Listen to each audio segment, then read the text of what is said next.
대전, 세종, 충남 현안과 이슈를 진단하는 시사 라디오 5시엔 대세남.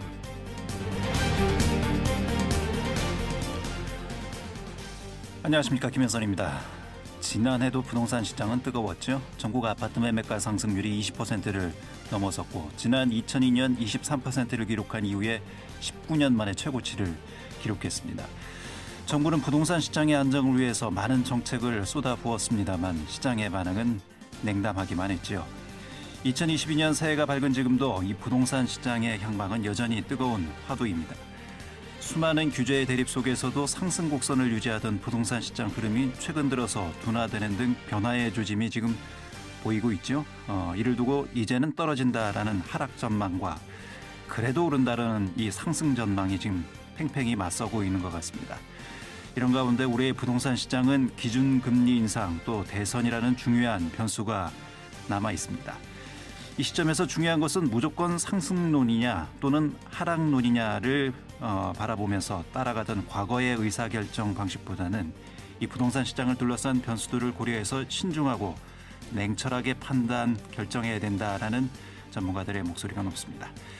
5시엔 대세남, 설 연휴를 맞아서 신년 기획 특집으로 진행되고 있죠. 3가지 키워드로 보는 대세남 오늘과 내일. 현재 우리 사회, 우리 지역에 당면한 문제를 3가지 키워드를 통해서 들여다보고 있는데 오늘은 그 마지막 시간으로 키워드 부동산 시간입니다. 전체 부동산 시장의 동향 또 지역 부동산 시장의 흐름 등을 전망해 보도록 하겠습니다. 2월 2일 수요일 5시엔 대세남 시작합니다.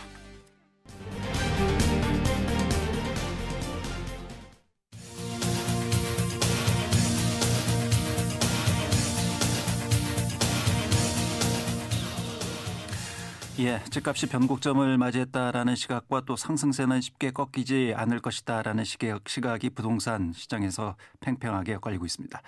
어느 때보다도 관심이 집중되고 있는 올해 부동산 시장을 좀 진단해 보도록 하겠습니다. 두 분의 전문가 모셨습니다.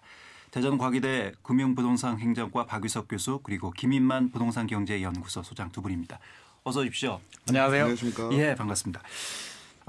이 부동산 시장의 그 여러 가지 이제 지금 나타나는 현상들을 먼저 좀 점검을 해봐야 될 것 같습니다. 앞서 제가 말씀드렸습니다만은 뭐 이 대세 하락이 시작이 됐다.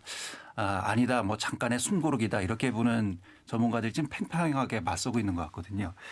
먼저 저 김인만 소장님께 여쭤보겠습니다. 현재 상황을 어떻게 보고 계세요? 현재 상황만 보자면 사실 굉장히 안 좋고요. 최근 한 5년 동안 이렇게 안 좋은 적이 있었나 싶은 생각이 들 정도로 굉장히 심리가 위축되어 있습니다. 제 주변을 이렇게 보고요. 저도 이제 여론 청취를 해보게 되면 불안을 호소하시는 분들이 굉장히 많습니다. 팔아야 되지 않냐? 지금 팔아야 되는데 내놔도 안 팔린다라는 의견들이 굉장히 많고요. 예. 중간중간 2018년, 19년에도 일시적인 조정이 있었는데 그때하고는 좀 분위기는 다른 것 같습니다. 그때는 한번 기다려보지 뭐라는 분위기가 있었는데 지금은 이제 다주택자들, 임대인들이 굉장히 좀 불안해하는 상황인데 이게 일시적인 하락이냐 아니면 대세 하락이냐가 이제 가장 관건이 되는데 그렇죠. 사실은 대선이 좀 지나가야 될 것 같고요. 공통적인 의견이 일단 대선까지는 그냥 있어보자라는 의견이 굉장히 많습니다. 관망세. 집주인들도 호가를 약간 낮추더라도 크게 낮출 생각은 없고요. 매수자들도 일단 대선 지나고 더 떨어질 수도 있으니까 지금 어설프게 들어가지는 않겠다는 심리가 강해서 지금은 관망세인데 대선 이후에 이 흐름이 어떻게 바뀔지에 따라서 저는 일시적인 반등이 있을 수도 있을 것 같고요. 아니면 대세 하락으로 접어들 수도 있는데 변수가 너무 많아가지고요. 일단은 대선 전까지는 무조건 관망이다. 관망세다. 네네. 예, 알겠습니다. 일단 뭐 진단을 관망세로 지금 보고 계신 것 같고요. 박유석 교수님은 어떻게 진단하세요?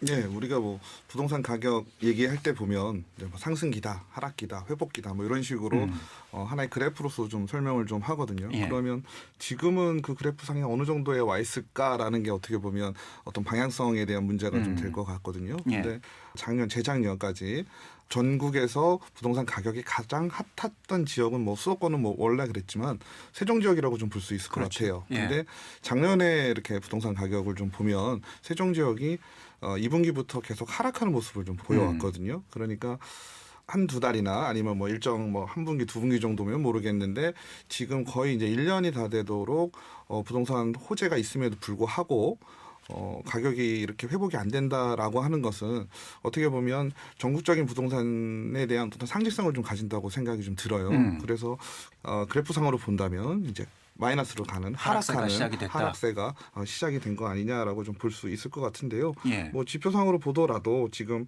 하락세를 기록하고 있는 지역은 이제 세종, 대전, 대구 정도가 될 거고요. 지역에서는요. 예, 다른 지역에서 본다면 상승세가 이미 좀 많이 있다라고 좀 보여지거든요. 상승세가 계속 줄고는 있어. 아직 오르고는 예. 있지만 그 오름세가 점차 다 줄고 있는 거를 좀 볼 수가 있거든요. 이런 걸로만 본다면은 이제 하락기로 좀 접어들지 않았나라는 생각을 듭니다. 그 저 주기설로 말씀을 하셨는데 이제 부동산의 주기가 뭐 한 7, 8년, 뭐 네. 길게는 한 20년 정도 이렇게 네. 보는데 7, 8년 동안 그동안 많이 올랐잖아요.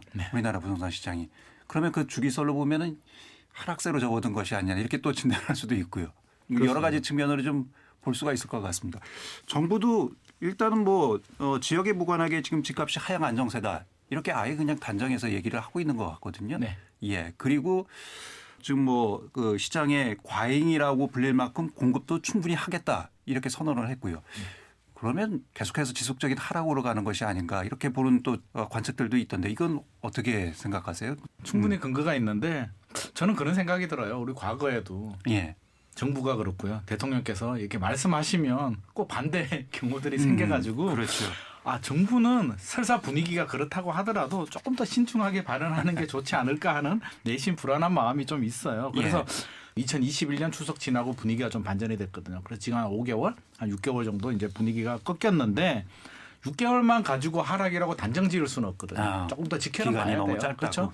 우리 2018년 9.13 대책도 나오고도 한 6개월 갔거든요. 그렇죠. 침체기가. 그래서 실사 근거는 있어도 정부는 조금 더 신중했으면 왜 어. 계속 정부 말이 틀리게 되면 정책의 신뢰가 잃어버리게 되고요. 일관성을 잃어버리니까 국민들은 흔들리거든요. 예. 그러면서 반대로 가야 되라는 심리가 작용되기 때문에 저는 정부는 조금 신중하면 좋겠는데 이런 발언이 괜히 또 시장을 또 들쑤실 수 있다. 만약에 대선 지나고 반등하게 되면 또 거짓말했잖아 이렇게 되거든요. 근데 주기설이 딱딱 맞아떨어지지는 않지만 과거 사례를 보면 일단 서울 기준에서 제가 말씀을 드리면 서울도 계속 오르는 것 같아도요. 7년 연속 상승한 적은 없었습니다. 중간에 항상 조정기가 왔는데 2013년, 14년 반등을 하고 2021년까지 거의 7년, 8년 정도가 상승을 했거든요. 지나친 상승에 대한 피로감 분명히 존재하고요. 예. 올라도 너무 많이 올랐다.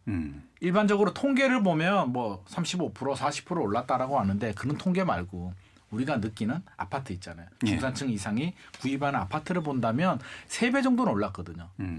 빌라 이런 거 말고요. 예. 3배 정도 올랐다고 하는 건 너무 과도한 상승에 대한 그렇죠. 피로감이 존재하고요. 진입 장벽이 너무 높아졌습니다. 그것도 짧은 기간 한 그렇죠. 2, 3년 사이. 2, 3년 사이에 한 2배 예. 이상은 올랐기 때문에 굉장히 필요한데 여기서 멈추면 괜찮은데 또 뭐 더 오를 것 같으면 투자를 할 수도 있겠는데 문제가 금리거든요. 예.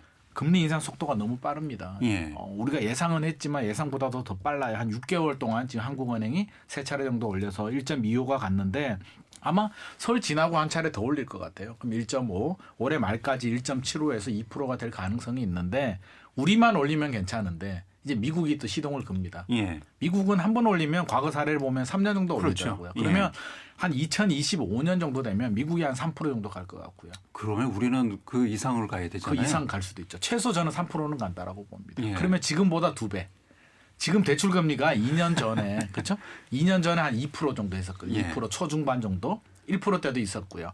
지금 3% 중반에서 4%가 넘어가고 있는데 예. 조만간 5% 갈 것 같고요. 2025년 되면 7% 가는데 우리가 7%를 기성세대들은 경험을 해봤고요. 충분히 견딜 수도 있는데 우리 최근에 연끌 많이 했잖아요. 2030 세대들이 7% 금리를 본 적이 없는데 과연 어떻게 버틸까에 대한 굉장한 두려움과 걱정이 앞서고 있고. 뭐 IMF 시대는 10몇 %까지도 가긴 했습니다. 그 시대는 옛날 얘기라는 거죠. 예. 그걸 경험해보지 못했기 그렇죠. 때문에 우리 요즘 젊은 세대들은 굉장히 어려울 것 같고요. 그게 대출 총량 규제까지. 그러니까 구매 능력을 너무 옥죄고 있고 구매 욕구까지 꺾이게 된다면 생각보다 좀 쉽지 않을 것 같다. 예, 여러 가지 다양한 변수를 지금 종합해 보면 네. 그 주택 가격의 이 하향세는 더 커질 수도 있는. 맞습니다. 근데 이 하향세가 연착륙이냐 경착륙이냐 또 이런 문제도 발생하는 거잖아요. 네네. 예, 그런 측면에서는 이제 조심스러운 또 전망들도 해야 될 텐데 잠시 후에 관련해서는 더 말씀을 좀 나눠보고요. 근데 이런 상황에서도 지금 뭐 지역 간의 양극화 현상이 지금 뚜렷하게 나타나고 있다 이렇게 지금 보는 전문가들도 많이 있는 것 같거든요. 이건 뭐 어떤 현상으로 이해를 해야 될까요?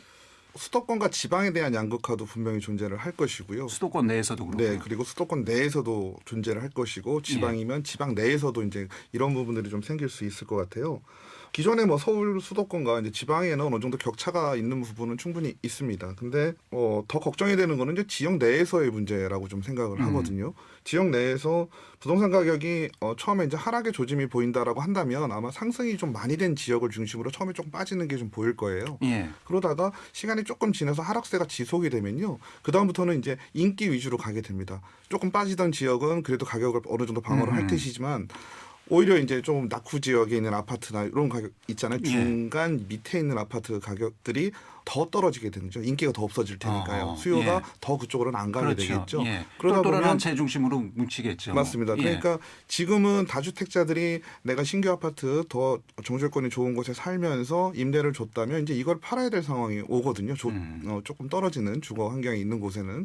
그러다 보면 오히려 이제 지역 내에서 좋은 아파트와 그렇지 못한 아파트들의 가격 차이가 훨씬 더 크게 나타날 수 있다는 얘기죠. 그러니까 저희가 뭐 가격 하락을 예상을 하면서 어떻게 보면 가장 걱정스러운 부분들은 폭락에 대한 걱정이잖아요. 그렇죠. 한 다들. 40%까지 네네. 떨어지는 근데 이런 사례들도 있었기 때문에. 가격이 하락이 된다 손 치더라도 뭐 지역 내건 뭐 수도권이건 간에 신규 아파트 중심의 좋은 아파트라고 우리가 불리우는 아파트들은 그 정도의 하락은 나타나지 않을 거로 보고 있습니다. 어느 정도 뭐 분양가와 지금 현재 시장가가 있으면 그 중간 어디쯤인가 보통 뭐 중간 이상이 되겠죠. 그 정도에서 가격이 그냥 안정세로 돌아설 수밖에 없게 되거든요. 근데 그렇지 못한 아파트들은요. 오히려 가격이 우리가 폭락한다라고 느낄질 만큼 가격이 좀 많이 하락할 우려가 더 예상되고 있습니다. 소장님 그 말씀 이제 하방 압력이 지역에 따라서도 달라질 수 있다라는 얘기잖아요. 네네. 가격 하락에 대한. 네.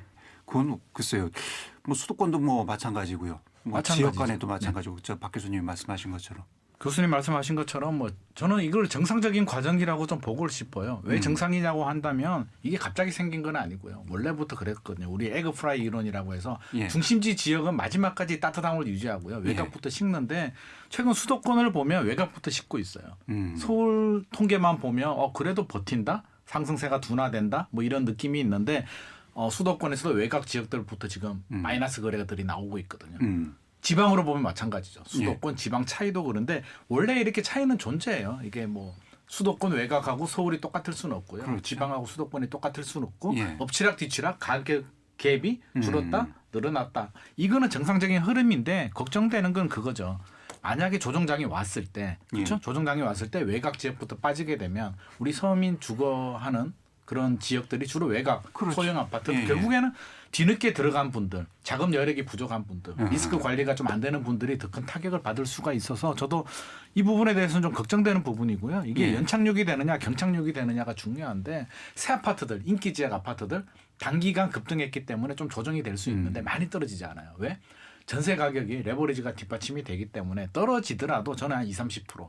그것도 20-30%. 당장도 아니고요. 올해 20-30%가 아니라 떨어지는데도 시간이 필요하거든요. 한 3년, 4년에 걸쳐서. 그 주택에서 한 20-30%는 많이 떨어지는 게 근데 아닌가요? 시차가 있죠. 시차가 있어서. 한 3년, 4년 정도. 예. 과거 사례를 보게 되면 떨어지는데도 떨어지다가 약간 반등도 있고요. 예. 반등이 있어 3, 4년 정도에 걸쳐서 순차적으로 떨어지기 때문에 그나마 좀 괜찮을 수도 있는데 좀 더 떨어지는 지역들도 있어요. 전세 가율이 못 받쳐주는. 예를 들어서 뭐 재건축 재개발 예. 이렇게 급등하게 올랐고 전세 레버리지가 굉장히 낮은 물건들은 더 많이 떨어질 수도 있고요. 외곽 지역들 오래된 어중간하게 한 90년대 정도 지은 아파트들이 더 많이 떨어질 수가 있어서 정부도 집값 안정 물론 중요하죠. 집값 안정 당연히 해야 되는데 최근에 공급도 많이 한다라고 하잖아요. 저는 걱정되는 게 공급도 있습니다. 지금은 공급이 부족하다라고 난리인데 3년 후에 만약에 집값이 진짜 떨어질 때가 됐을 때 나오는 공급 물량을 과연 시장에서 시장도 어떻게 받쳐줄 누가 수가 받아줘요 있을까? 그거를?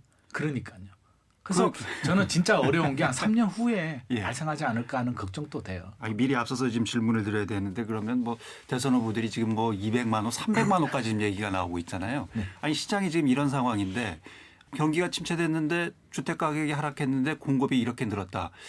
그럼 뭐 빈집이 더 속출할 수밖에 없는 거잖아요. 그게 제일 제가 걱정되는 시나리오가 그 시나리오예요. 그래서 지금 대선 후보 두 분께서 뭐 누구를 비판할 수는 없습니다. 예. 두 분 다 비슷해요. 둘 다 250만 원, 300만 원. 지금 뭐 경쟁적으로 공급을 그렇죠. 늘리겠다 이루어질 수 없는 이렇습니까? 숫자를 얘기하는데 실제로 그렇게 공급되기는 어렵고요. 그 물량의 절반만 공급이 돼도 충격이 엄청나게 큽니다.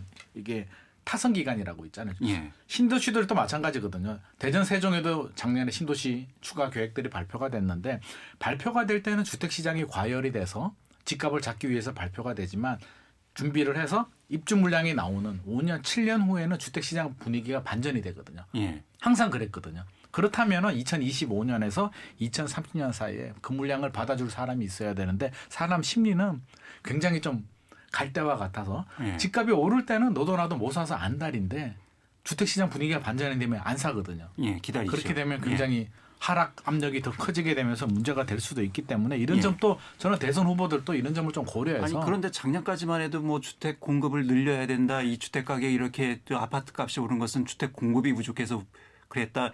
계속 이런 얘기들을 해왔잖아요. 전문가들도 그렇고 언론들도 그렇고. 근데 지금 와서는 오히려 이제 주택 공급을 걱정해야 되는 불과 몇 개월 사이에 이렇게 상황이 급반전되는 거는 이게 어떻게 이해를 해야 될까요? 그러니까 공급이 부족한 거는 사실이다. 현재 상황에서는 맞는 얘기죠. 근데 지금 우리가 좀 우려스러운 거는 공급이 부족하다는 상황을 또 어떻게 보면 여러 가지 이유로 대규모의 또 부동산에는 폭탄이란 말 많이 붙이잖아요. 예, 예. 그러니까 또 공급 폭탄이래요. 이렇게 뉴스를 들으니까. 그러니까 공급 폭탄을 통해서 또 하면 거기에 대해서는 또 당연히 우리가 반론을 제기할 수가 있잖아요. 그러니까 그런 부분들이 계획대로 이루어진다면 지금 현 정부의 계획이 207만 호고요. 예. 이재명 후보의 계획이 310만 호입니다. 그리고 윤석열 후보의 계획이 250만 호예요.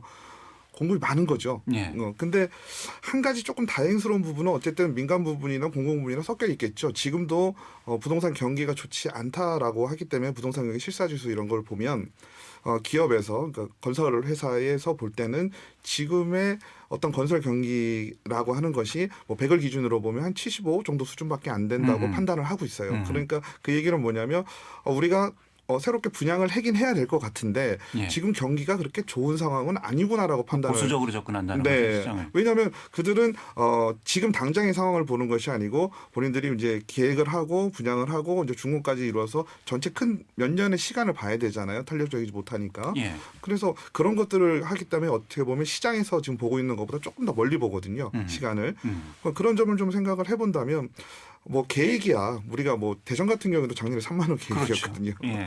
계획이야 그렇게 되겠지만 실제로 또 현실적으로 분양이 어느 정도 이루어질지는 미지수이기는 합니다만 예. 그러니까 여기서도 어떻게 보면 지금까지 많이 제기됐던 문제들에 대한 해답이 나오는 것이 그거를 정부에서 몇만 호를 짓겠습니다. 어떻게 계획을 세우고 정부 주도형으로 간다고 되는 것이 아니고 예. 어쨌든 시장에서 자연스럽게 공급과 수요가 맞춰질 것인데 그 부분을 다양한 이유로 정치적이든 사회적이든 예. 그런 이유로 어떤 계획을 잡고 틀에 규정하고 이런다는 것이 그렇게 바람직한 일은 아니라는 생각을 다시 한번 하게 하기야 됩니다. 뭐 대통령이 무슨 200만 원, 300만 원 짓겠다고 해도 건설업체가 수익이 안 나면 안 지으면 그 공급이 안 되는 거잖아요. 네. 다 이제 공공으로 지을 수도 없는 거고요.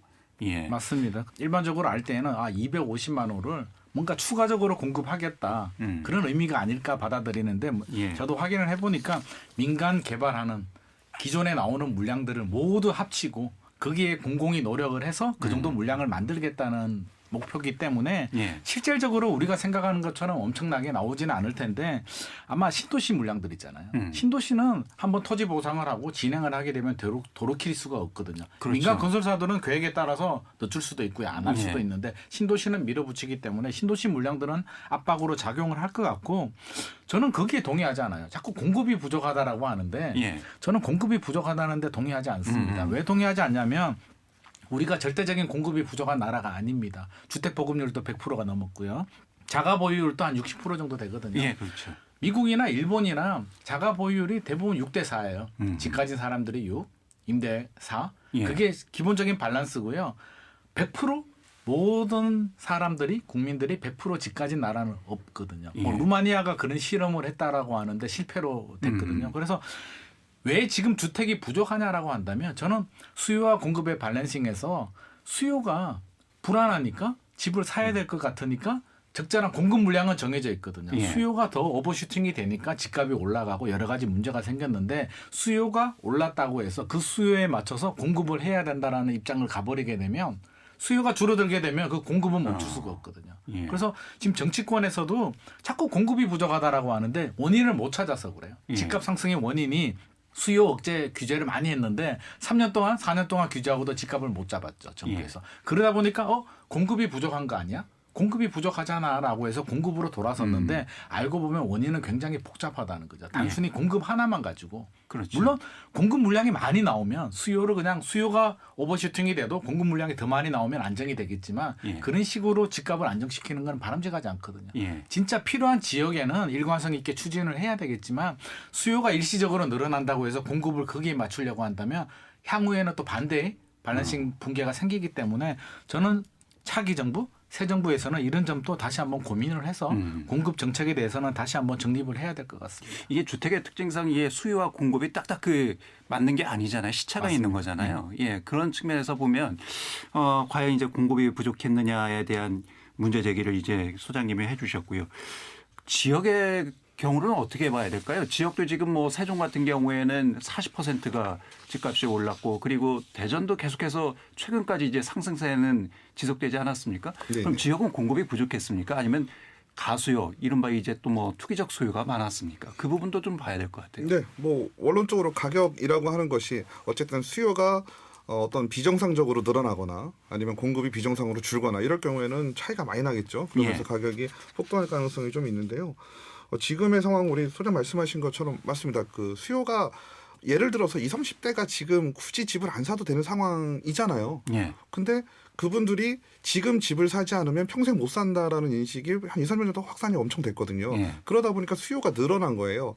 그러니까 그 수요에 공급이 절대 따라갈 수가 없었죠. 게다가 최근에 이제 주택 센서스를 좀 보니까 이제 준공 연도별로 이제 하면은 이제 거의 주택 수가 나오잖아요. 근데 대전 같은 경우를 좀 보니까 뭐 또 연구마다 좀 차이가 있습니다만 주택 소유량을 좀 따져보면 10,000호에서 12,000호 정도라고 얘기를 하는데 10,000호 이하로 몇 년 동안 좀 지속이 되었어요. 근데 그게 아주 영향을 많이 줬다라기보다는 그 공급이 부족한 거는 어느 정도 사실이지만 수요와 비교를 했을 때는 많이 부족한 거고 그러니까 수요가 좀 비정상적으로 올라간 것도 맞는 얘기죠. 그러니까 그 수요가 실수요는 아니라는 말씀이잖아요. 그러니까 여러 가지 측면으로 볼 수가 있죠. 20, 30대가 지금 내가 집을 어떤 식으로는 마련을 했다 손 치더라도 어떻게 보면 마련을 하는 자금을 좀 융통을 해야 되잖아요. 그러니까 그 자금을 내가 주거로 썼으면 그 자금에 대한 부분을 내가 부담을 해야 되지만 예를 들어서 임대로 그거를 내가 지금 사놓기는 하지만 실제로 살진 않는다.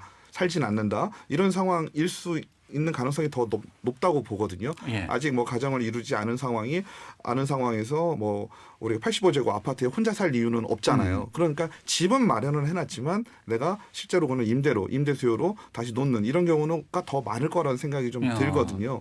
그렇기 때문에 지금 주택 시장이 가장 어떻게 보면 이상적인 것은 내가 주택이 필요할 때 언제든지 편하게 적정 가격으로 구매를 할 수 있는 게 가장 좋은 것인데 그거에 대한 문제가 해결이 안 되니까 지금 수요가 비정상적으로 늘어나고 공급은 늘어난 수요에 대처를 못하고 있고 그리고 공급 자체도 다소 좀 부족한 상황이고 이러다 보니까 가격이 폭등을 한 거를 좀 볼 수가 있었던 것 같습니다. 그래서 이제 그동안 이제 정부의 정책이라는 것이 이게 갑자기 늘어난 수요를 이제 비정상적으로 정부는 본 거잖아요. 그래서 이제 각종 이제 규제를 통해서 이런 부동산 투기를 잡겠다라는 것이 이제 정부의 정책 기조였는데 결국 그런 정책 기조가 제대로 효과를 발휘하지를 못했다라는 것이 이제 이 중론이고요. 이게 뭐 대다수 전문가들의 평가이기도 하고요. 그럼 정부가 이게 진단을 잘못한 걸까요? 이게 첫 단추를 좀 잘못 꽂은 부분이 있어요. 그래서 투기 수요가 존재합니다. 우리가 말하는 투기화와 이제 정부가 생각하는 투기와 좀 다를 수도 있는데 대전 세종시 같은 경우도 순전히 대전, 세종, 충남 수요만 집을 샀느냐. 외지인들이 들어와서 많이 샀죠. 그래서 항상 메커니즘이 서울 수도권이 먼저 오르면 서울 수도권에 있는 투기 수요들이 이제 지방으로 원정 투자가 들어오게 되고요. 또 반대 현상도 있습니다. 대전, 세종 또는 부산에서 집값이 올랐는데 서울이 또 저평가가 되거나 떨어지게 되면 또 원정 투자가 또 들어오거든요. 그런데 이런 원정 투자, 투기 수요만 가지고 집값이 이렇게 폭등했느냐. 그건 아니라는 거죠. 마중물 역할을 한 거지 결국에는 그 지역에 있는 실수요자 또는 가수요자. 교수님께서 말씀하셨듯이 2030 실수요일 수도 있고요. 가수요일 수도 있는데. 뭐 공포수요도 이렇게 그렇죠. 또 5년, 10년 후에 집을 사야 될 실수요가 미리 당겨서 사는 분들도 많고요.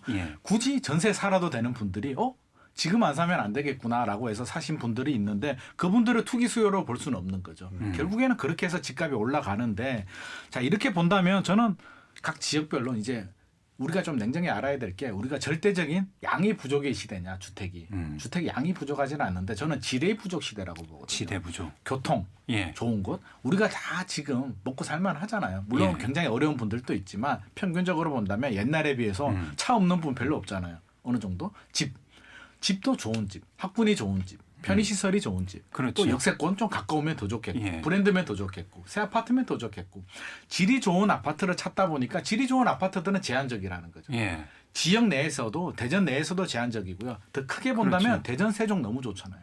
대전 세종 누구라도 가고 싶죠. 충청도에서.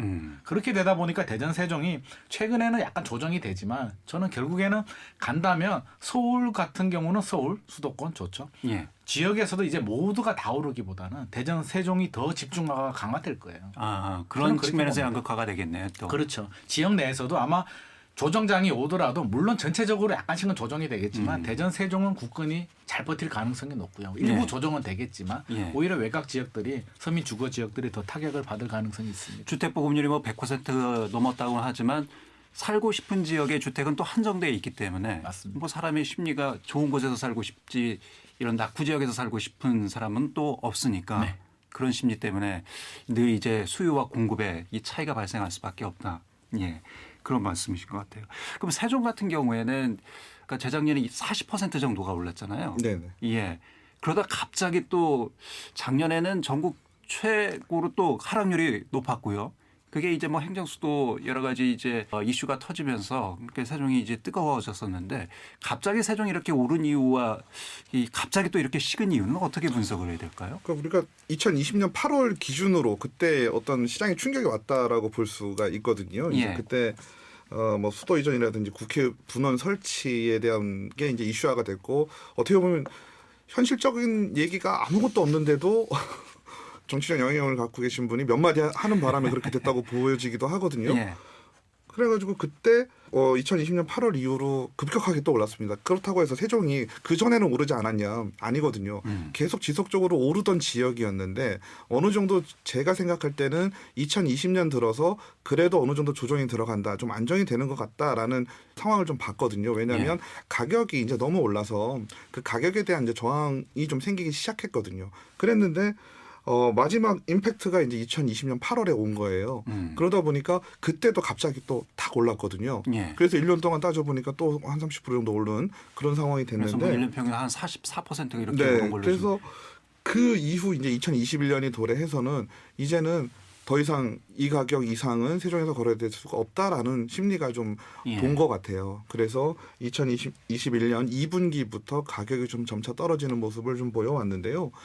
우리가 2020년에 나왔던 그 이슈가 지금 작년 연말에 거의 이제 현실화가 좀 되고 그렇죠. 있거든요. 예, 법안으로 마련이 네, 됐으니까. 법안으로 법안으로 마련이 되고 이제 어떻게 보면 이제 3번 푸는 일만 예. 남은 것 같은데 예. 그러한 상황이 됐음에도 불구하고 부동산 시장은 또 미동조차 하지 않고 있습니다. 예. 그러니까 원칙적이라보다는 우리가 이제 과거에 보면 부동산 호재라고 하는 것이 얘기가 나오고 실제로 시작이 되고 실제로 준공이 됐을 때 한 3번 정도의 상승기를 일반적으로 좀 거치거든요. 예. 근데 세종시 같은 경우는 2020년 그냥 얘기가 나왔을 때를 제외하고는 지금 실제화가 되고 있는데도 오르지 않고 있고 또 대선 이슈도 또 부동산에는 호재로 작용을 하거든요. 예. 이런 상황에서도 어떻게 보면 세종시 같은 경우는 상당히 부동산 시장이 작은 충격에도 민감하게 가격이 변화하는 걸 우리가 좀 볼 수가 있었는데 이번에는 작년부터 올해까지는 그런 현상이 나타나고 있지 않은 거죠. 왜 그런가요? 그러면 저는 지금 이 상황이 예. 뭐 물론 우리가 예측을 좀 하다 보면 결국 어디서 가격이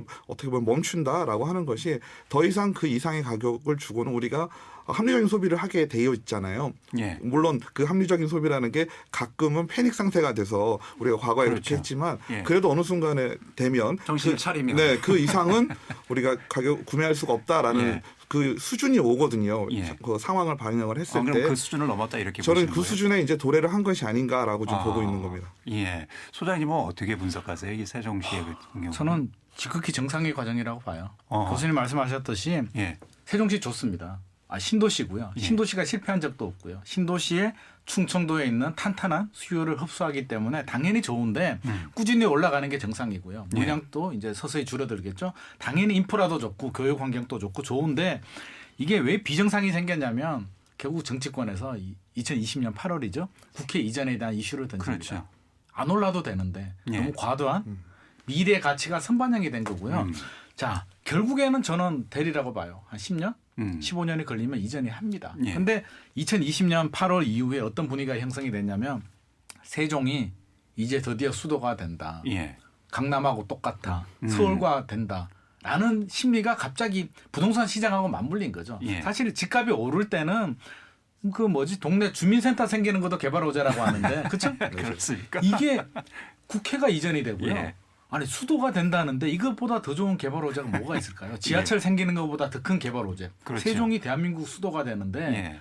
엄청나게 반응을 했죠. 굉장히 뜨거운 반응을 했고요. 그렇게 안 올라도 되는데 너무 과도하게 상승했는데 지나가 나서 돌아보니까 너무 오버슈팅이 된 거예요. 아니 아무리 좋아져도 10년 15년 후에 뭐 서울 비슷하게 또는 근접하게 올라갈 수는 있는데 지금 벌써 그 수준 절반 이상 따라 올라가 버린 건 너무 과하다는 저는 지극히 시장 형성 원리에 따라서는 예. 정상이다. 오버슈팅이 되면 약간 조정이 되는 그렇죠. 게 정상이거든요. 그래서 예. 작년에 많이 떨어진 거는 떨어진 게 아니라 조정 정상으로 국면이다? 가는 조정 국면으로 봐야 되고요. 예. 세종시 가치가 떨어진다 이렇게 보면 저는 그거는 전혀 아니라고 봐요. 뭐 그래서 세종 같은 경우는 대세 하락은 아니다. 대세 하락은 아니고요. 예. 아니 적당히 올라줘야 되는데 그렇죠. 너무 빨리 달리면요 숨고르기 들어가야 됩니다. 예. 그래서 이걸 하락으로 봐버리면 2020년 상승이 그건 뭐가 될까요? 결국에는 너무 오버슈팅이 됐기 때문에 정상으로 가는 과정이지 예. 이게 세종만 대세 하락이다 이렇게 보기에는 저는 그런 건 아니라고 봅니다. 그러니까 세종만 이제 따로 떼놓고 전망을 해보면 지금 이제 대선을 앞둔 정치권에서는 세종에 계속 뭐 행정수도 이전과 관련된 긍정적인 신호를 보이고 있지 않습니까? 네. 그래서 결국은 나중에는 어찌 됐든 이제 세종이 행정수도가 될 것이다라는 이런 긍정적 전망들도 계속 나오고 있거든요. 그러면 지금은 이제 하락 국면이지만 다시 또 상승할 수 있는 여력이 있는 것이 아니냐 이렇게 또 보는 전문가들도 있던데요. 그건 어떻게 전망하세요? 충분히 가능성이 있죠. 우리 미래 가치가 선반영이 됐다라고 하는데 그게 잘못된 가치가 반영이 된 게 아니라 결국에는 10년 후에 될 건데 미리 좀 당겨서 반영이 된 거거든요. 그래서 지금은 조정 양상이 되지만 저는 이미 시작이 됐다라고 보고요. 행정 시도가 이제 워낙 중대한 일이고요. 저는 그게 필요하다고 봐요. 서울이 왜 집값이 비싸냐라고 했을 때 주택이 부족한 게 아니라 수요가 과수요라고 했잖아요. 가수요 너무 많아요. 이게 과밀한데 서울의 과밀화를 어떻게 해소하느냐. 행정기관 당연히 이전해야 되고요. 저는 국회도 이전해야 된다고 봅니다. 그래서 이전해야 되고요. 좀 더 하나 더 거친다면 저는 대기업들이라든지 뭐 경제 기능도 조금 일부는 가도 괜찮지 않을까. 너무 행정만 가지 말고. 그럼 뭐 정부가 강제할 수 있는 게 아니라서요. 근데 이제 MB 정부 때 한번 추진을 하다가 말았거든요. 그래서 저는 그게 굉장히 아쉬운데 예. 그때 대기업 본사들도 같이 좀 이전을 하고 했으면 서울도 좋았고요. 예. 우리 이쪽도 지역 균형 발전에도 훨씬 더 좋았는데 행정만 이전한 게 저는 좀 아쉽다고 봐요. 그래서 예. 국회만 이전하기보다 전체적으로 학교도 그렇고요. 예. 지금 좋은 대학교들이 요즘 인서울과 지방의 대학교가 그렇죠. 격차가 더 심각하고요. 굉장히 심각한데 저는 좋은 대학교가 왜 다 서울에 있어야 될까라는 생각도 들어요. 그래서 전체적으로 아마 새 정부가 들어서게 되면 좀 우리 장기 플랜을 가지고 이런 지역 균형 발전에 대해서도 좀 논의가 필요할 것 같습니다. 예. 자, 5시엔 대세남 세 가지 키워드로 보는 대세남 오늘과 내일. 오늘은 그 세 번째 시간 부동산이란 키워드로 지금 두 분의 전문가와 함께하고 있는데요. 박이석 교수님 그리고 김윤만 소장님 두 분과 함께하고 있습니다. 자, 부동산 시장에 뭐 현재 여러 가지 이슈들을 좀 진단을 해봐야 될 텐데 지금 이제 또 가장 중요한 이슈 중에 하나가 대출 규제와 관련된 것 같아요. 이게 대출 규제가 강화되면서 부동산이 공교롭게도 이렇게 식기 시작했거든요. 그러면 지금 현재 부동산 하향세의 가장 큰 요인은 대출 규제가 아니냐 또 이렇게 보는 전문가들도 있던데 그거에 따른 진단은 어떻게 하세요? 대출 규제 때문이라고 할 수는 없고요. 그렇습니까? 대출 규제가 영향을 준 거는 사실이죠. 예. 우리 노무현 정부 시절에도 집값 누가 잡았느냐. 공교롭게도 DTI LTV 나오면서 DTI 규제 나오면서 잡아서 대출을 뭐 집값 잡는 뭐 예. 이게 저승사자라는 말도 있었는데 이게 공교롭게도 맞아 떨어진 거고요. 사실은 떨어질 때가 됐어요. 7년 연속 상승을 했고요. 피로감이 너무 많이 누적이 됐고 우리 PIR이라고 해서 소득 대비 집값 비율을 보면 사실은 우리 소득보다도 지금 너무 과도하게 상승을 해서 이제 못 따라가요. 조정될 때가 됐는데 대출 규제가 들어옵니다. 예. 그냥 대출 규제도 아니고 뒤에서는 총부채 원리금 상환 비율인데 연소득 대비 주택담보대출 원리금뿐만 아니라 신용대출 같은 기타 대출에 있는 원리금 상환까지 붙여요. 예. 결국에는 구매 능력. 구매 능력은 자기 자본이나 대출이나 전세를 끼고 사야 되는데 이렇게 옥죄게 되게 되면 구매 능력이 굉장히 낮아지고요. 이제 구매 욕구. 그래도 사겠다는 사람들이 남아야 되는데 최근에 상승을 보게 되면 그래도 사겠다는 사람들이 어느 정도 들어왔다는 거죠. 남아있는 수요가 얼마나 될까. 지금까지 능력이 됨에도 사지 않은 사람들은요. 굉장히 위험 회피 성향 중에서도 굉장히 보수적인 사람들. 이런 사람들이 지금 집값이 이제 조정이 되느냐, 변곡점이냐 이런 논란이 있을 때 들어오느냐. 겁이 나서 안 들어온다는 거죠. 결국에는 이게 대출 규제가 저는 결과적으로는 영향을 준다는 거죠. 물론 기준금리 인상도 있고요. 여러 가지 요인들이 있겠지만 대출이 쉽게 풀리느냐. 새 대통령이 되면 그럼 대출 규제를 풀어주느냐. 저는 안 풀릴 거라고. 계속 이 기조는 유지될 것이다. 가계부채 관리가 이거는 차기 정부에서도 가계부채를 풀어줄 수는 없는 상황이에요. 지금 가계부채가 GDP를 이미 넘어섰기 때문에. 그렇죠. 그래서 만약에 대출 규제가 풀리는 상황이 되려면 집값이 폭락해서 경제에 영향을 주게 되고 야 발등에 불이 떨어졌는데 우리가 가계부채 걱정할 때야 정도 상황이 돼야 되는데 그런 상황이 아니라면 저는 차기 정부에서 이런 대출 규제는 쉽게 못 건드리라고. 정부가 바뀌어도 대출 규제는 네. 계속될 것이다. 누가 대통령이 되더라도 어떤 정부가 들어서도. 네. 예. 박 교수님은 어떻게 보세요? 대출 규제와 관련해서. 네, 당연히 대출 규제가 이제 부동산 시장에 영향을 줄 수밖에 없는 구조이고요. 그리고 지금 어떻게 보면 타이밍상 시장이 좀 안정이 될 상황에 대출 규제가 또 1월부터 바로 시행이 됐잖아요. 예. 그러면서 같이 이렇게 맞물린 건 사실입니다. 근데 만약에 대출 규제만으로 부동산 시장을 잡을 수 있었으면 아마 진작에 잡혔을 것 같습니다. 그러니까요. 20몇 번씩이나 이 부동산 네네. 정책을 낼 필요가 없이 바로 대출 규제가 네. 들어갔으면. 근데 지금은 어떻게 보면 대출 규제뿐만 아니라 뭐 예. 세부담이라든지 아니면 다른 조건들이 많이 있기 때문에 예. 그런 것들하고 같이 맞물려 가지고 지금 시장이 어떻게 보면 조금 객관적으로 봤을 때 좀 안정되는 거 아니냐라고 좀 보이는데요. 저는 타이밍의 문제지 이게 절대적인 일은 아니라고 생각합니다. 절대적 요인은 아니다. 네네. 예. 그럼 그 전에 이제 각종 시행됐던 규제 정책이 있잖아요. 네네. 특히 이제 세금 관련 정책, 네. 종합부동산세, 양도세, 대폭 늘리긴 했지만 별로 시장은 반응을 안 했거든요.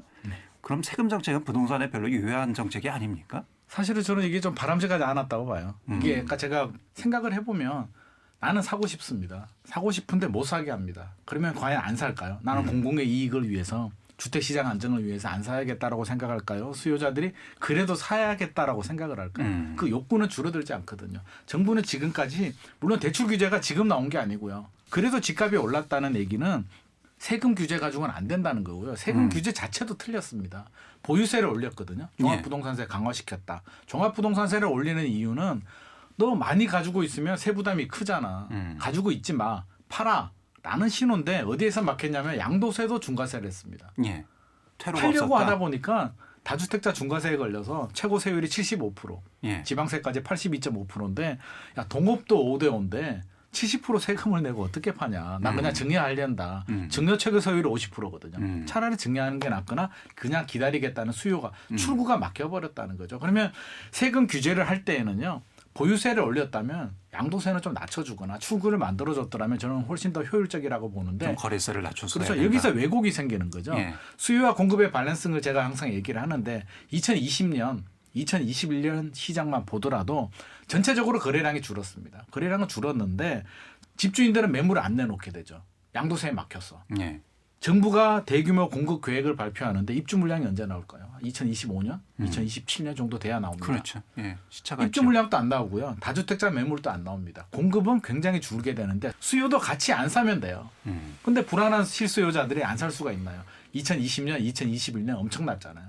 포모 현상, 나 혼자 뒤떨어질 것 같은 두려움, 예. 그렇죠?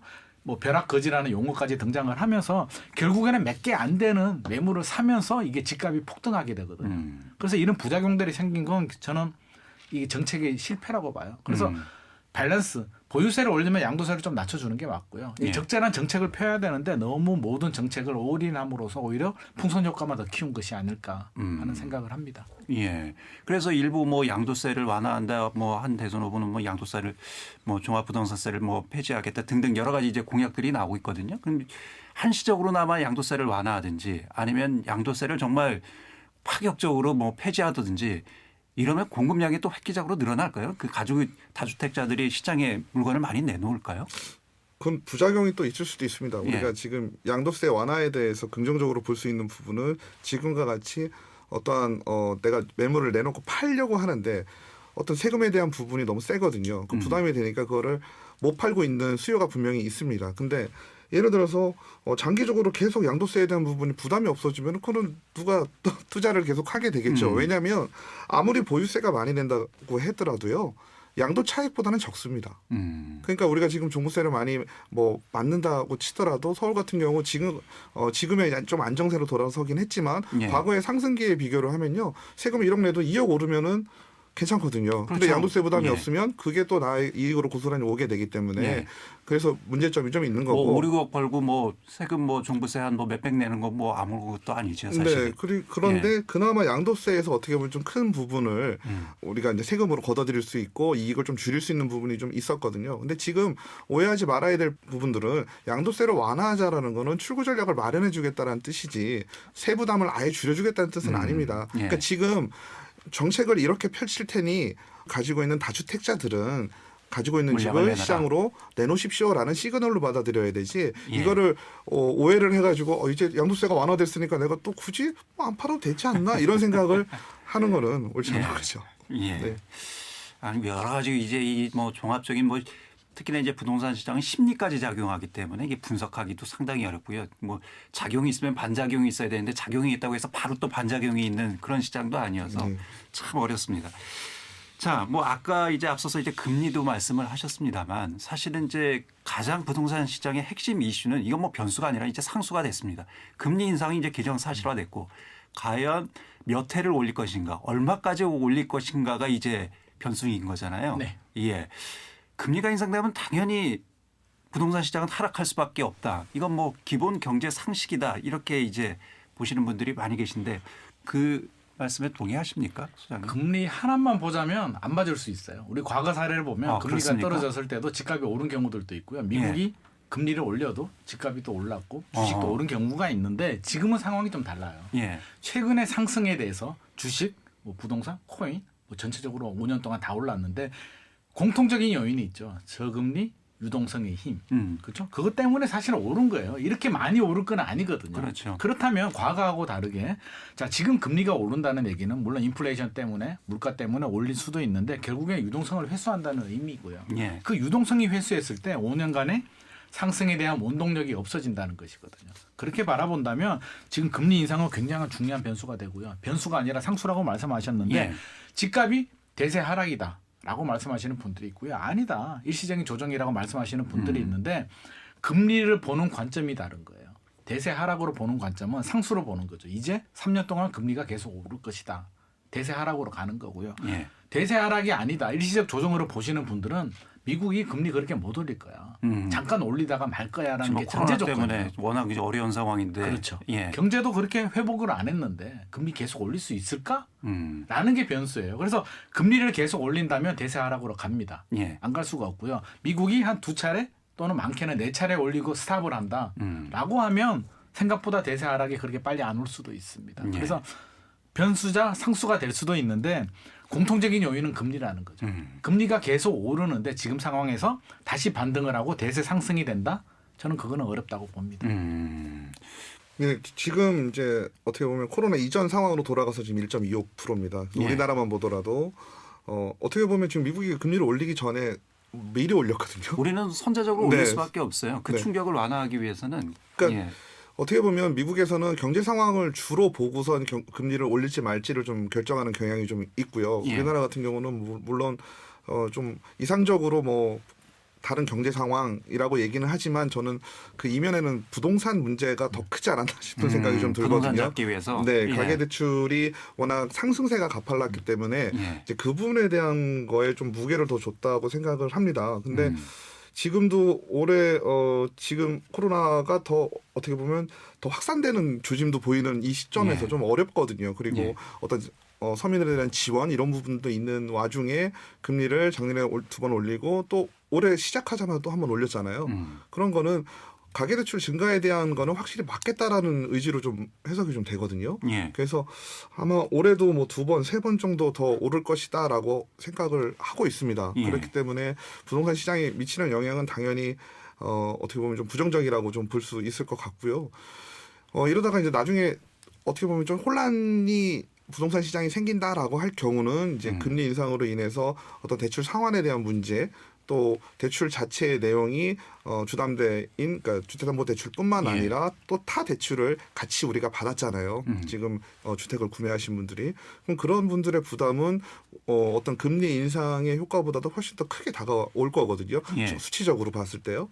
그래서 아무래도 그렇게 된다 그러면 그 부담을 이겨내지 못하고 당연히 그러니까 집을 가지고 계신 분들이 전세 시장으로 갈 수밖에 없는 상황이 벌어질 것이고 매매 시장에는 공급이 좀 늘어나고 또 공급이 늘어나는 것만큼 부동산이 하락하고. 당연히 가격은 좀 안정 하락으로 좀 갈 것으로 보고 있습니다. 김은만 소장님 어느 방송 보니까 올해 그 부동산 시장의 주요 변수 중에 하나 그 전세 시장을 좀 꼽는 것 같은데 그 부분은 어떻게 해요? 우리가 8월 이후에 이제 계약갱신 청구권이 2020년 8월에 시작이 됐잖아요. 그래서 이제 끝납니다. 그래서 올 8월 되면 이제 그 세입자들이 계약갱신이 끝나고요. 하나뿐인 계약갱신 청구를 사용하지 못하는 분들이 시장에 나오는데 집주인들은 지난 4년 동안 못 올렸죠. 앞으로 4년 동안 또 못 올립니다. 결국에는 8년 동안 상승분이 반영이 되면서 전세 가격이 오르면서 굉장히 좀 불안해질 수도 있어요. 그래서 그거는 집값 하락이 아니라 자칫 집값을 자극하는 요인이 될 수도 있는데 그게 금리하고 맞물리는 거죠. 그러면 세입자가 올려줘야 되잖아요. 그렇죠. 보통은 전세자금 대출을 기존에 쉽게 받았는데 지금 대출도 잘 안 나오고요. 네. 금리도 올라가게 되면 못 따라가죠. 집주인들은 누울 자리를 보고 다리를 뻗거든요. 세입자가 못 올려주는데 야 4억 올려줘. 못 올려주죠. 예. 어떻게 할까요? 결국에는 월세로 내. 50만 원, 100만 원 내라고 되기 때문에 이게 전세가 잘 나오면 전세 가격이 상승하면서 매매 가격을 자극할 수 있는데 이게 올해 하반기에는 이게 월세 부담이 더 커질 수 있는 그런 우려도 있기 때문에 어떻게든 전세가 지금 굉장히 문제가 돼요. 하나의 변수기 때문에 상생 임대인 제도가 도입이 됐잖아요. 취지는 좋은데 굉장히 좀 부족합니다. 1세대 1주택자에 한해서 올리면 뭐 2년 거주 요건 중에 1년을 봐주는데 그거 가지고는 잘 안 되리라고 보거든요. 취지는 좋기 때문에 임대인 임차인이 서로 상생할 수 있는 임대인한테 인센티브를 주는 그런 걸 좀 쉽게 소프트웨어적으로 쉽게 효과가 나오는 정책들을 저는 정부도 같이 고민을 해야 될 것 같습니다. 그러니까 전세 시장도 상당히 이제 부동산 시장이 여러 가지 다각적인 우리가 측면에서 매매만 보면 안 되거든요. 영향을 준다는 말씀. 마지막으로 그러면 이렇게 혼란한 상황에서 과연 일반 서민들 특히 무주택자들은 어떻게 대응을 해야 될 것인가 해법 내놓기가 쉽지는 않겠습니다만 좀 말씀을 드려야 될 것 같습니다. 선생님은 어떠세요? 일단 내 집 마련은 최우선이고요. 저는 무주택자들 있잖아요. 집 없는 것도 리스크거든요. 그러면 우리가 제일 좋은 게 바닥에 사서 꼭지에 팔면 제일 좋긴 한데 현실적으로 어렵습니다. 우리가 미래를 모르기 때문에 어렵기 때문에 필요한 사람들은 저는 지금이라도 사라고 해요. 우리가 달리다가 넘어질 수 있잖아요. 넘어지면 다시 일어서서 또 달리면 되죠. 집값이 조정될 수도 있습니다. 그건 항상 염두에 둬야 되는데 신용대출이라든지 너무 리스크를 많이 안았다가 조정기가 왔을 때 못 버티게. 그건 안 된다는 거죠. 그래서 사더라도 저는 신용대출은 절대 안 된다고 보고요. 그냥 주택담보대출에 자기 자본 한도 범위 내에서 내가 감당할 수 있는 최소한 보수적인 자금 범위 내에서 내 집 마련하는 거는 좋다. 너무 좋은 데만 쳐다보지 마라. 그리고 청약 조건이 좋으신 분들은 또 새로운 물량들이 많이 나오기 때문에 또 시장 분위기가 안 좋아지면 경쟁률이 좀 낮아질 수도 있어요. 그래서 그렇게 내 집 마련하는 거는 좋은데 제발 무리는 하지 마셔라. 그런 말씀 꼭 드리고 싶습니다.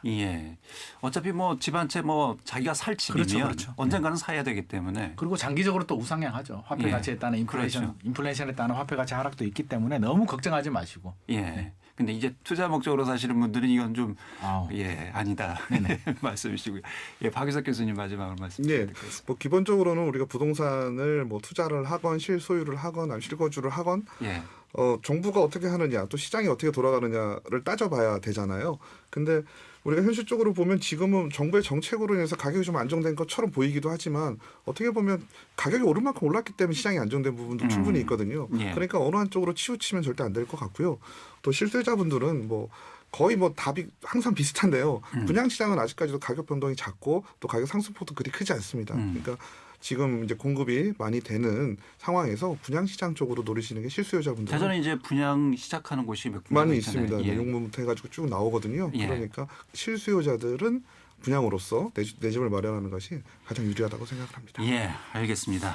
뭐 혹시 꼭 이 점은 강조해야 되겠다. 소장님. 예. 저부터 말씀을 드리면 저는 항상 변동은 있다라고 봐요. 주택 시장이 항상 올라가주면 누구나 다 사죠.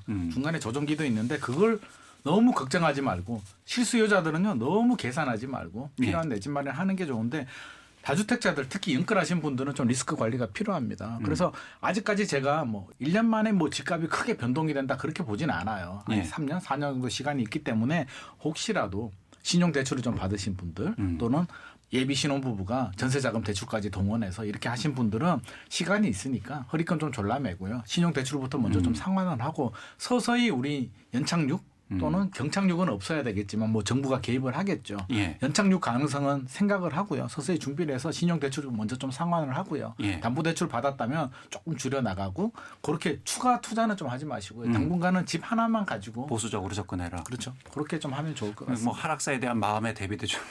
그렇죠. 그리고 다음에 또 기회가 되면 또 달리면 되니까요. 예. 박 교수님. 뭐 저는 조금 시야를 좀 넓혀가지고 큰 틀에서 좀 보자면 어떤 지역 간의 불균형이라고 좀 생각이 많이 들거든요. 그렇죠. 수도권과 그 다른 타 지방의 어떤 격차가 아직까지 좀 크게 나타나고 있는 걸 볼 수가 있는데요.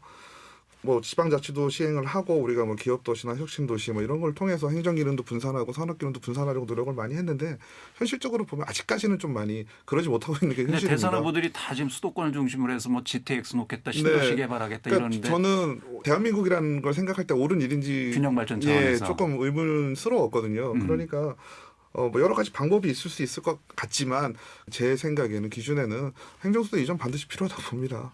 세종으로 와서 전반적으로 큰 틀을 가지고 와야 거기서 부수적으로 같이 모든 사회적인 부분들이 다 이렇게 같이 올 수 있는 부분이 있다고 생각을 하거든요. 예. 그래서 우리가 디테일하게 보는 것도 있어야 되지만 전반적으로 보는 것도 각각의 투 트랙으로 좀 가야 여러 가지 문제, 특히 부동산 문제가 좀 해결될 수. 그래서 있다고 지역에서 봅니다. 보는 좀 우려스러운 부분은 이 대선 후보들이 내놓는 부동산 공약들이 이 불균형을 더 가속화시키는 것이 아니냐. 뭐 그런 부분에 대한 우려도 많이 있잖아요. 저도 지금 공약을 분석을 하고 있는데 좀 예. 우려는 돼요. 예. 너무 수도권에 집중되어 있고요. 교통 대책만 보더라도 전국적인 뭐 교통망은 나오지 않고 있고 주택을 그렇게 짓는다는 얘기는 누군가는 채워 넣어야 되는데 들어오라는 얘기거든요. 지역 사람들이 가야죠. 뭐. 그렇죠. 근데 행정기관이 이전이 된다면 저는 서울에 있는 대학교들도 당장은 아니더라도 좀 생각을 해야 될 것 같습니다. 서울에 대학교 올라온 친구들이 거기서 다 눌러 앉아 버리거든요. 예. 결국에는 굳이 서울에 좋은 대학교까지 있어야 될까 하는 생각도 장기적으로 차기 정부에서는 좀 생각을 해서 균형 발전에 대해서 조금 더 신경을 쓰면 좋을 것 같습니다. 차기 정부에서 이 부동산 정책을 세울 때 이런 균형 발전의 가치도 분명히 좀 고려가 돼야 된다. 네. 예, 알겠습니다. 자, 오늘은 뭐 여기까지 말씀을 드려야 될 것 같습니다. 자, 오늘 5시엔 대세남 신년계획 특집 3가지 키워드로 보는 대세남 오늘과 내일 세 번째 대세남 키워드 부동산을 주제로 부동산 시장의 동향 또 앞으로 전망도 분석을 해봤습니다. 지금까지 대전과기대 금융부동산 행정과 박유석 교수 그리고 김인만 부동산경제연구소 소장 두 분과 함께했습니다. 두 분 감사합니다. 감사합니다. 고맙습니다. 예, 5시엔 대세남 오늘 순서 여기서 마치겠습니다. 저는 내일 뵙겠습니다. 김현선이었습니다.